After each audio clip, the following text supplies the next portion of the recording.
All right, so what's going on, guys? So I've actually got the car already started. You can hear how quiet this thing really is. It doesn't sound like it's modified, really, and I love that. If you just take a listen to it. Not sure how well the camera's gonna pick that up, but the car is really, really quiet. I had to do a few things to the Galant to get it hopefully right. You know, we've been having that problem with it breaking up. There's a few other little small issues, but it is back together. Of course, you've probably seen the video. I did repaint the car. Again, it came out good. But yeah, so we're gonna take the car out. Hopefully it does what I expect it to do, and we can get a good feel of what is actually going on. Take you guys for a ride. So now, unfortunately, it is dark outside, so we'll see how much the camera really picks up. It looks like my O2 sensor might have been bad, because it's definitely reading. It's like noticeably. Yeah, because I'm running at like 10.0.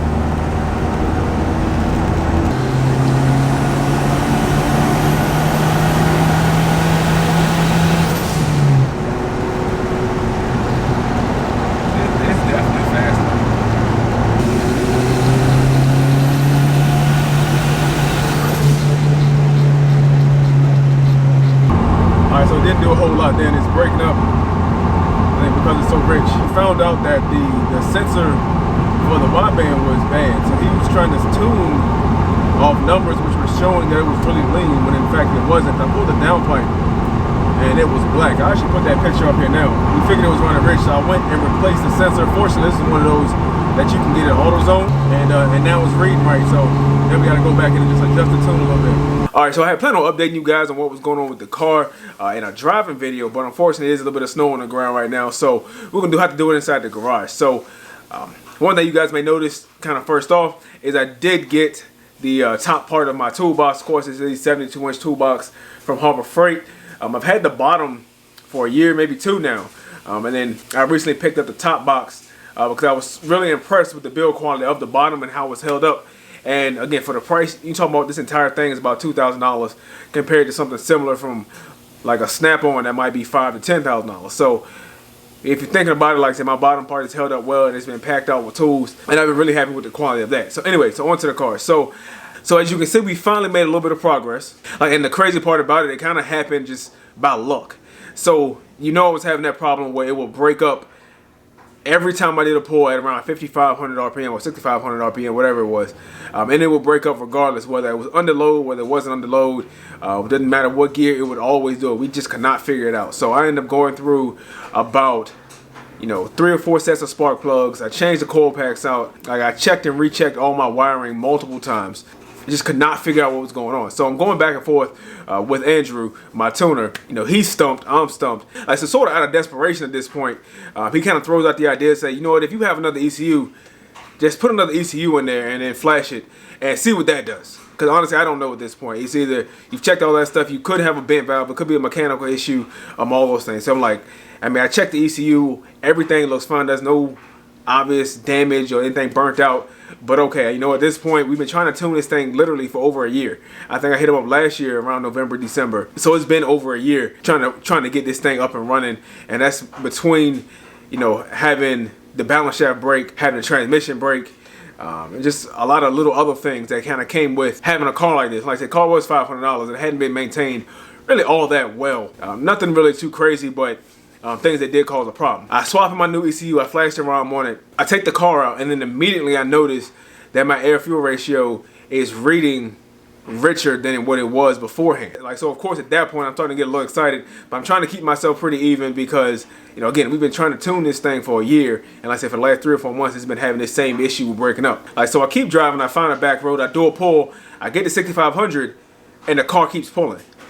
So obviously I've got a big smile on my face at this point. I feel like we finally figured out what was going on. So it turns out my Evo ECU was bad. Again, got back home, I took it apart, I even took pictures of it, sent it to Andrew, could not figure out what's going on. Because there's nothing obviously wrong with the ECU.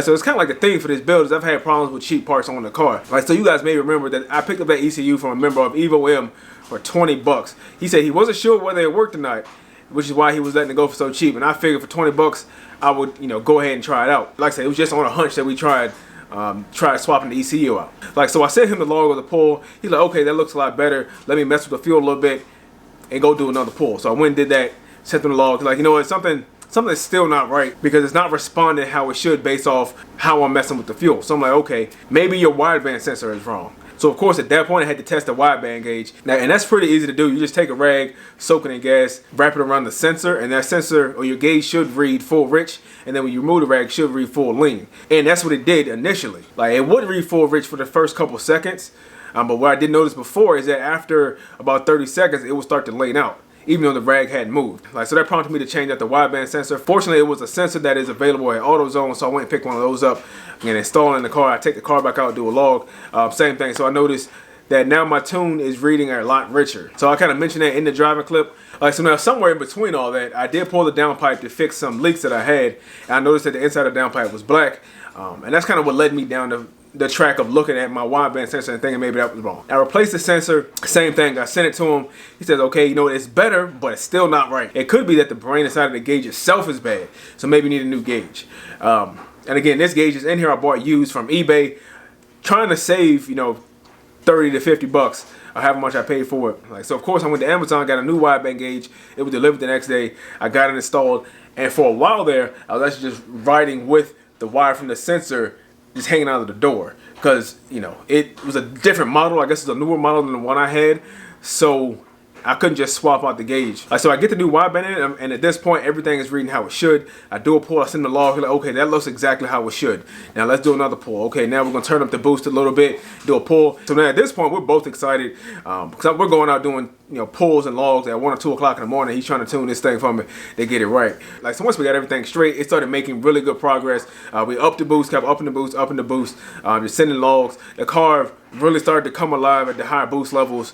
It's real fun to drive. So you guys make sure that you check out my future videos. The next one on this will have some actual pulls in it at full boost. Right now it is running about 26 pounds of boost, and I tell you, it is a blast to drive. Of course, it is still front wheel drive. It does still have the open diff. Like, so of course, with all that, plus it being winter, traction in lower gears is a bit of an issue. You really have to pedal the car to get. I really built this car not really so much for dig racing, but for just, you know, highway pulls and rolls and stuff like that, because I figured that's something I would do more frequently, right? It's supposed to be a comfortable, like, street car that has some power. So right now, I'm really happy with the amount of power the car is making, and I'm really looking forward to getting out there and hurting some feelings here shortly. So I do have a dyno day planned. Unfortunately, it's going to be a while for that because all the shops around me are backed up. So like I said, you guys have to make sure you subscribe and to stay tuned to the channel on this. But the Galant is almost done as far as that goes, as far as this stage of it. I do still have a lot to do. I have a lot of parts that I bought that I haven't even shown you guys. But as of right now, this stage of the car is done. I'm probably not going to be doing a whole lot of work on it. I'm going to be doing some more maintenance things. I want to replace some more suspension parts and just a few other things. I got to put my heat and everything in there. Of course, this is a full weight car. The blower motor and everything is in the trunk. So when you see my pulls, yes, the car is full weight. It has the speakers, has the radio. I said the blower motor for it is just in the trunk. Everything that's not installed on the dash is in the trunk. So I'm still riding around with it. In addition, I've got like a jumper box and other things that I carry with me in the car anyway. So if you made it this far in the video, I want to thank you for watching. I am going to throw in a little teaser clip for you of one of my pulls. All right, guys, so we're going to do a quick teaser now that the Galant is 99% done with the tune. We're going to do a quick 3-4 pull. Let's get to it.